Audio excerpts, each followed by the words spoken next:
आज इसके बाद मैंने समाजवादी पार्टी की प्राथमिक संस्था से भी इस्तीफा दिया, जबकि इसके पहले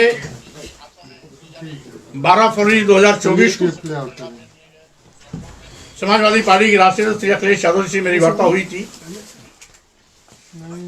कि कुछ लोग पार्टी में ऐसे भी हैं जो समाजवादी पार्टी विचारधारा के साथ उलटवासी चल रहे हैं, समाजवादी पार्टी को कमजोर करने की कोशिश कर रहे हैं। और ऐसे ही तत्व जब मैं समाजवादी पार्टी की आधार को बढ़ाने के लिए कोई भी प्रयास करता हूं तो लोग टीका टिप्पणी करते हैं। और उसी वार्ता को मैंने 13 फरवरी 2024 को पत्र के माध्यम से भी लिखित रूप से अवगत कराया, लेकिन इन दोनों घटनाक्रम के बावजूद भी राष्ट्रीय अध्यक्ष जी द्वारा जब किसी प्रकार की अग्रिम कोई विचार विमर्श नहीं की गई, वार्ता भी नहीं की गई, तो मैंने प्राथमिक सदस्य से भी इस्तीफा देने का निर्णय लिया। आज प्राथमिक सदस्य से इस्तीफा का पत्र मैंने राष्ट्रीय अध्यक्ष जी को भी भेज दिया। और चूंकि समाजवादी पार्टी के प्रत्याशी के रूप में विधानसभा उत्तर प्रदेश निर्वाचन क्षेत्र से मैं विधान परिषद में सदस्य निर्वाचित हुआ था, इसलिए नैतिकता के आधार पर विधान परिषद के माननीय सभापति जी को विधान परिषद की संस्था से भी इस्तीफा का पत्र मैंने भेज दिया है। उनसे अनुरोध किया है कि इसे स्वीकार करने की कृपा करें, क्योंकि मैंने सदैव राजनीति में इस देश के दलितों, आदिवासियों, पिछड़ों, अकलियत समाज के लोगों, गरीबों, मजलूमों और किसानों की समस्याओं को प्राथमिकता दी है। इस देश के सामाजिक परिवर्तन के तमाम उन महापुरुषों, जिसमें मुख्य रूप से सामाजिक परिवर्तन के महानायक ज्योतिबा फुले जी, आरक्षण के जनक छत्रपति साहू जी महाराज, भारतीय संविधान निर्माता बाबा साहब डॉक्टर अंबेडकर तथा इसी सामाजिक परिवर्तन के महान पुरोधा पेरियार रामास्वामी नायकर, नारायण गुरु, संत गाडगे, मानवर कांशीराम साहब, पेरियार ललई सिंह यादव, रामस्वरूप वर्मा, शहीद जगदेव बाबू के विचारधारा को लेकर के शुरुआती दौर से लड़ाई लड़ता रहा, इनके मिशन पर काम करता रहा। और इस विचारधारा तथा मिशन में जब भी कोई आड़े आया, वो कितनी भी बड़ी शख्सियत क्यों न रही हो, उससे टकराने में भी मैंने कभी गुरेज नहीं किया। क्योंकि राजनीति में विचारधारा महत्वपूर्ण स्थान रखती है।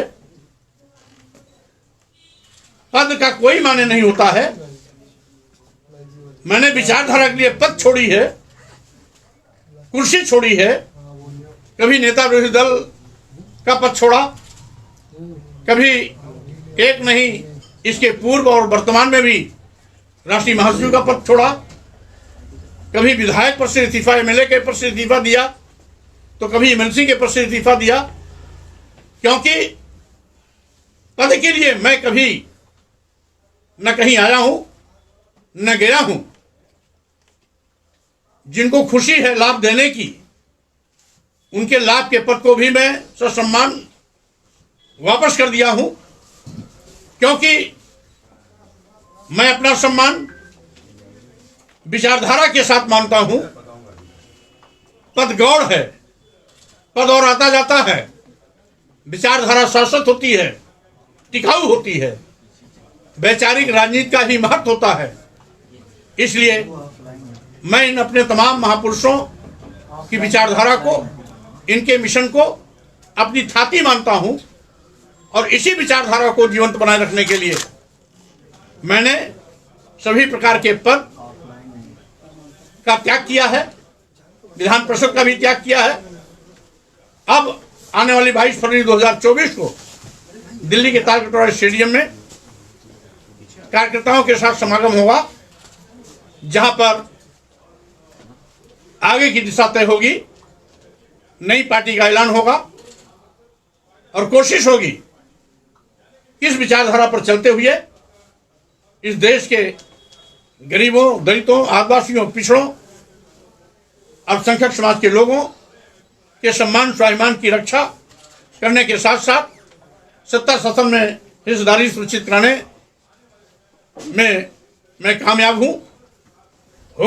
ऐसी चाहत के साथ मैं कदम आगे बढ़ा रहा हूं और आज जिस तरीके से प्रदेश और देश में बैठी हुई सरकारें इस देश के अनुसूचित जाति, अनुसूचित जनजाति और पिछड़ों का आरक्षण खत्म कर रही हैं, लंबे अरसे से चली आ रही मांग, जातिवाद जनगणना की मांग को ठुकरा रही हैं, देश के करोड़ों नौजवान को आज उनकी रोजी रोटी, रोजगार छीन करके मोहताज बनाया जा रहा है। किसानों को दुगना लाभ दिलाने का वादा करने वाले लोग दुगना लाभ तो नहीं दिला पाए, अलबत्ते उनके रास्ते में कील कांटे बिछाए जा रहे हैं, उन पर लाठियां बरसाई जा रही हैं। व्यापारियों को कमर तोड़ने के लिए ईडी का दुरुपयोग किया जा रहा है। लोकतंत्र को कमजोर करने के लिए ईडी, सीबीआई, इनकम टैक्स के माध्यम से आवाज को कुचलने का प्रयास किया जा रहा है। भारतीय संविधान की भावनाओं से खिलवाड़ किया जा रहा है। देश की राष्ट्रीय संपत्तियों को अपने चहेते उद्योगपतियों के हाथों में कौड़ियों के भाव बेचा जा रहा है, जिससे स्पष्ट है कि आज देश खतरे में है, संविधान खतरे में है, लोकतंत्र खतरे में है। मैं लोकतंत्र, संविधान और देश को बचाने के लिए स्वाभाविक रूप से जो समान विचारधारा के लोग हैं उनके साथ मिलजुल करके हम काम करेंगे और लोकतंत्र, संविधान तथा देश को बचाने की कोशिश करेंगे। आपका अगला कदम जो है राजनीति में, तो लोकसभा चुनाव है, तो आपका इस साल से लोकसभा चुनाव के मद्देनजर आपका क्या है? देखिए, फिलहाल अभी इंडिया अलायंस में मैं रहा हूं, क्योंकि अब समाजवादी पार्टी से रास्ता जुदा हो रहा है, तो मेरी कोशिश होगी कि मैं इंडिया अलायंस में रहकर या बाहर से जिस भी रूप में हो सकेगा मैं उसको सशक्त बनाने की कोशिश करता रहूंगा। राहुल गांधी की यात्रा में शामिल होंगे, आगे क्या रणनीति रहेगी आपकी?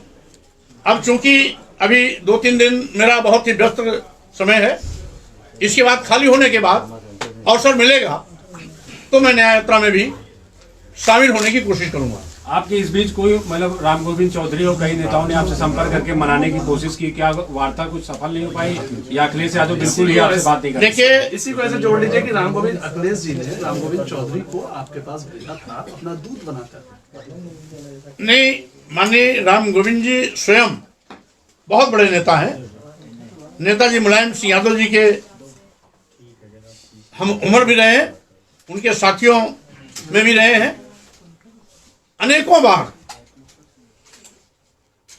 विधान सभा में रहे, मंत्री भी रहे, लंबा संसदीय ज्ञान भी उन्हें है। वो किसी के भेजने से नहीं आए थे। समाजवादी पार्टी को बचाने की चिंता को लेकर स्वयं मुझसे उन्होंने बात किया। मैं उनका सम्मान करता हूं, आगे भी उनका सम्मान करता रहूंगा और इसके पहले भी मैं जब एक पार्टी में नहीं था तो भी उनका मैं सम्मान करता रहा हूं और आगे भी करता रहूंगा। अखिलेश यादव ने कहा आपको एमएलसी बना दिया गया, उसके बावजूद भी आप पार्टी की उनकी नीतियों के साथ नहीं चल रहे हैं। अब उनका सेकुलरिज्म सबके सामने आ गया। जिस पीटीए का उन्होंने नारा दिया उसकी हवा खुद निकाल दी। जो खुद अंधेरे में है वो दूसरों को उजाले में कैसे ले जा सकता है? जो खुद किंग कर्तव्य विमूढ़ है, ना इधर है ना उधर है, वो दूसरों को रास्ता कैसे दिखा सकता है। समाजवादी पार्टी के लोग आज समाजवाद के रास्ते से भटक गए हैं। मैंने नेताजी श्री मुलायम सिंह यादव को भी देखा है। शुरुआती दौर में मैंने राजनीति भी उन्हीं के नेतृत्व में शुरू की थी, लेकिन कभी भी उन्होंने संविधान की भावना के विपरीत काम नहीं किया। कार्यालय में तो दूर, वो कभी घर में पूजा घंटों करते थे, लेकिन कभी भी किसी मंदिर में नहीं गए। लेकिन आज तो समाजवादी पार्टी के लोग पार्टी कार्यालय में भी पूजा की शुरुआत किए। यहां तक कि भारतीय जनता पार्टी भी कभी देवी देवता भगवान की पूजा पार्टी कार्यालय में नहीं की। ये ऐसे धर्मनिरपेक्ष हैं जिन्होंने समाजवादी पार्टी कार्यालय में भगवान शालीराम की पूजा करवा दी। तो कैसा इनका धर्मनिरपेक्ष है, उसको पूरा देश देख रहा है, पूरी दुनिया देख रहा है, पूरा समाज देख रहा है। हम तो समझते हैं कि भारतीय जनता पार्टी भी इनके पूजा पाठ के आगे शर्मा गई होगी कि हमसे कहाँ चूक हो गई, बाजी मार ले गए श्री अखिलेश यादव जी। तो स्वाभाविक रूप से उनका ये धर्मनिरपेक्ष चेहरा जनता देख रही है। अब हमें कुछ नहीं दिखाना, जिसको जनता देख रही है उसको आईने दिखाने की जरूरत नहीं। आपको लेकर पल्लवी पटेल भी नाराज है। लगातार पल्लवी पटेल कह रही है कि राज्यसभा में हम वोटिंग नहीं करेंगे। क्या आपसे उनसे बातचीत चल रही कुछ? देखिए, पल्लवी पटेल जी बहुत ही सशक्त और बुलंद आवाज उठाती रही है। माननीय सोनेलाल पटेल जी की पुत्री है। सोनेलाल पटेल जी की विचारधारा बाबा साहब डॉक्टर अम्बेडकर मानव काश्याम की विचारधारा रही है। इसलिए कोई भी सम्मान और स्वाभिमान की लड़ाई लड़ने वाला नेता, योद्धा, संगठन अखिलेश यादव जी के साथ नहीं चल सकता है। आपने प्रोफेसर जी के बारे में कहा कि उनके फैसले पार्टी के विरोध में थे। ऐसे क्या फैसले रहे स्वामी जी जिससे आपकी नाराजगी है प्रोफेसर जी से? अब उनकी बोल भाषा आप लोग देखते होंगे। अभी पल्लवी पटेल जी ने जैसे कहा कि चूंकि पीडीए के अनुरूप राज्यसभा के सांसद प्रत्याशी नहीं, इसलिए मैं वोट नहीं दूंगी। बात राष्ट्रीय दल पर छोड़ देना चाहिए। वो कहते हैं संस्था नहीं वोट देंगे, संस्था चली जाएगी। क्या एक राजनीतिक व्यक्ति की भाषा ये है? भाई शिवपाल यादव से सीख लेना चाहिए। उन्होंने कहा कि ये पार्टी का अंदरूनी मामला है, हम लोग आपस में बातचीत कर लेंगे। या अखिलेश यादव भी छोड़ देना चाहिए, राष्ट्रीय अध्यक्ष हुआ है। तो जब समाजवादी पार्टी की खटिया खड़ी बिस्तरा गोल करने के लिए घर में ही मुखिया विराजमान है, तो और क्या आवश्यकता क्या है? इसलिए जब तक प्रोफेसर राम गोपाल जी स्वनाम धन्य स्वयंभू पार्टी के बड़े नेता रहेंगे, तब तक समाजवादी पार्टी पर इसी प्रकार से अंधेरा छाया रहेगा। ये कह रहे हैं मोदी जी कि अखिलेश यादव और राहुल गांधी यात्रा में शामिल नहीं हो रहे, गठबंधन नहीं हो रहा, ऐसी खबरें आ रही हैं। तो आप तो बहुत अंदर रहे हैं पार्टी के फैसलों में, क्या वजह है? भाई देखिए,